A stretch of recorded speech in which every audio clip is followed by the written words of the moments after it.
ज़हनों को पॉइज़न कर दिया।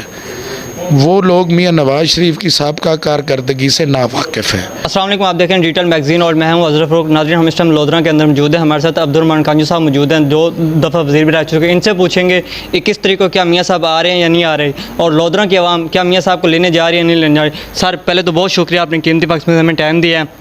सवाल, मियाँ साहब 21 को आ रहे हैं और लोधरा की कितनी बड़ी तादाद जा रही है आपके साथ? पहले तो आप छोटे भाइयों, मैं आप सबको और आपके दोस्तों को खुश आमदीद कहता हूँ। अल्लाह आपको अपने काम में और तरक्की दे। आप बहुत अच्छे फैमिली से ताल्लुक़ रखते हो।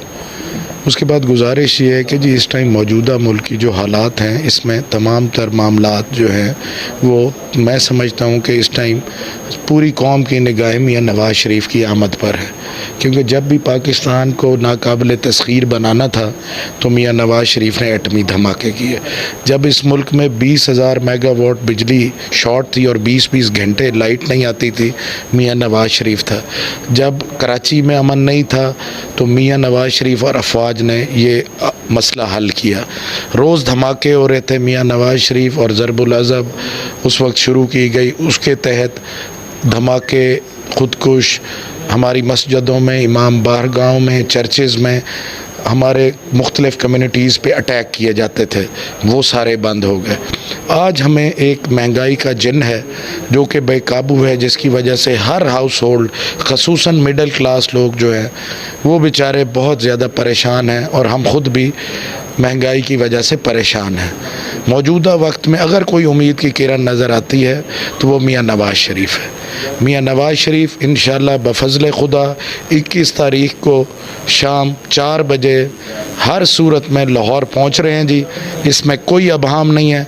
ये अबहम अगर किसी मुख्तलिफ़ अफवाहें उड़ेंगी, सारा कुछ एक माहौल बनता है, और हमारा एक ऐसी कम्युनिटी या ऐसे पार्टी से मुकाबला है जिन्होंने हमारे छोटे भाइयों को, मैं उनकी भी इज़्ज़त करता हूँ, उनके ज़हनों को पॉइज़न कर दिया। वो लोग मियाँ नवाज़ शरीफ की साबका कारकर्दगी से नावाकिफ़ हैं।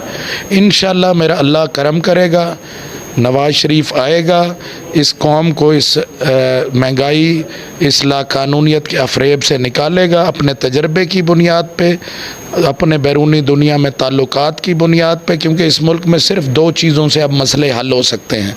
एक हमारी एक्सपोर्ट बढ़े और दूसरा बाहर से इन्वेस्टमेंट्स है। इन्वेस्टमेंट्स तब आएंगी जब बैरूनी दुनिया से हमारे ताल्लुकात ठीक होंगे, और सेकेंडली जो है कोई उनको एतमाद होगा। आपने देखा चाइना ने एतमाद किया, आज 46 अरब रुपया जो है उसका बेसिकली 56 अरब डॉलर्स अभी उसके ऊपर आज 10 साल कंप्लीट हुए हैं। आप देखें, मुल्तान से लाहौर देखें, मुल्तान से सक्खर देख लें, 20,000 मेगावाट बिजली देख लें, मेट्रोज़ देख लें, ग्रीन रोड्स देख लें, स्कूलों और हॉस्पिटल्स की अपग्रेडेशंस देख लें, रेवेन्यू महकमे के मामलात देख लें। हर सिमत में मियाँ शहबाज शरीफ की मेहनत और मियाँ नवाज़ शरीफ की विजन ही मौजूदा मंझधार में पाकिस्तान की कश्ती को निकालने का मुझे वाहिद ज़रिया नज़र आता है, और मैं समझता हूँ कि यही क़यादत पाकिस्तान के लिए एक बेहतर क़यादत है। बहुत शुक्रिया। अच्छा सर, आखिर में सवाल ये है, हम जनूबी पंजाब से हैं और यहाँ पे हम पहले देखते थे कपास की बहुत होती थी, और इस दफ़ा यहाँ पे हमें कपास बहुत कम नज़र आ रही है, मकई की ज़्यादा है। इसकी क्या वजह है? क्या कपास को उस हिसाब से पानी नहीं मिलता था, एक और वजह है?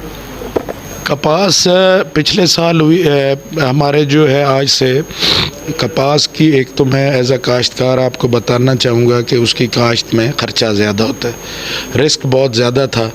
लेकिन पिछले 2 सालों से जो है आलमी मंडी और पाकिस्तान के हालात, हमारे पास 14 लाख बेल्स होती थी हर साल, लेकिन हमारे पिछले अदवार में ये 5-6 पे आ गई। मैं इस साल जिस तरह से आप आए हैं, मैं भी कल वर्ल्ड कॉटन डे पे गया था मुल्तान में, तो मैं भी रास्ते में यही चीज़ ऑब्ज़र्व कर रहा था। इंशाअल्लाह ये 6 से बढ़ के 10 लाख होगी, इसमें कोई शक नहीं है। गन्ने और उसने जो है मकई ने कपास को रिप्लेस किया है, लेकिन मौजूदा प्राइसेस, आलमी मंडी की प्राइसेस और पाकिस्तान में मैं ये समझता हूँ कि किसान को फ़र्ज समझकर कपास काश्त करनी पड़ेगी। ये हमारे GDP में इजाफ़ा करेगा, हमारी ग्रोथ होगी, हमारी एक्सपोर्ट्स बढ़ेंगी, मरहम पट्टी से लेकर गारमेंट्स तक। ये जो है हर चीज़ में इस्तेमाल होता है और पाकिस्तान का जो नेचुरल स्टेपल है उसके दुनिया में मोतरफ़ हैं लोग। तो इंशाल्लाह कपास की काश्त अब बढ़ेगी और हुकूमत को इसमें रिसर्च में इन्वेस्टमेंट्स करनी चाहिए ताकि हम ऐसे बीज बनाएं जिनसे औसत ज़्यादा हो।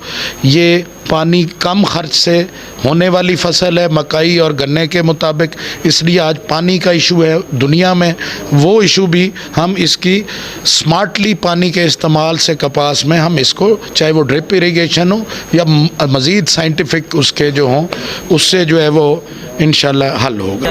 एक तो मुझे सर ये बताएं यूथ के लिए क्या मैसेज होगा, और जैसे हमारी यूथ है वो कामयाबी के लिए दूसरे रास्ते देखती है, उनको कोई एक आसान हल बताएं कैसे आप यूथ में से सियासत में आए हैं। और दूसरा NA 160 और जो अब नया हल्का बंदी हुई है उस लोगों के आवाम को क्या मैसेज होगा इस महंगाई के दौर में। गुजारिश ये है कि नौजवानों के लिए मेरा सिर्फ़ एक ही पैगाम है कि उम्मीद कभी नहीं छोड़नी, मायूस कभी नहीं होना। ये मेरे अल्लाह का वादा है, जो मायूस नहीं होता, जो उम्मीद नहीं छोड़ता, मेरा अल्लाह किसी ना हर चीज़ का एक टाइम मुकर्रर है। मेहनत का कोई नेमुल बदल नहीं है। शॉर्टकट जो है वो किसी किसी को नसीब होता है, शॉर्टकट की तलाश में रहने वाला कभी भी मंजिल पे नहीं पहुंचता है।